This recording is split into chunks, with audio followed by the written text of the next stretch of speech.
air fryer နဲ့ဒီနေ့ငါ6စမ်းမိกินပါမယ်ဒါ30သားပေါ့နော်30သားငါ6 5000မို့စမ်းမိกินကြည့်ပဲပေါ့အခါမှလည်းမกินဘူးလားဆိုတော့ဆိုဝယ်လာတဲ့ငါ6ကိုစားပေါ်အောင်ပေါ့စားရည်စိမ့်နဲ့10မိနစ်လောက်စားရည်စိမ့်နဲ့ပြီးတော့ရေတစ်ထပ်ပြန်စေးထားတယ်စေးပြီးရလာတဲ့ငါ6တွေကိုပိုင်းပြီးတော့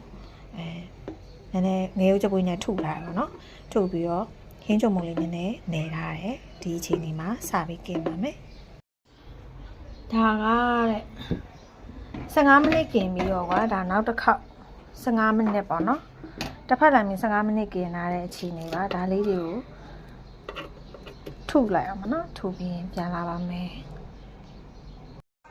ဒါလေးကတော့မချောက်ကိုတစ်ဖက်ကို15မိနစ်กินလာတာပေါ့နော်กินပြီးတော့ရလာတဲ့အချိန်လေးပါထုပြီးပြီနှွှင်ပြီးတော့စီလေးဆိုင်းရုံပါပဲအနေတော့ပါပဲစားရတာလည်းအဆင်ပြေပါတယ်တစ်ဖက်ကို15မိနစ်နဲ့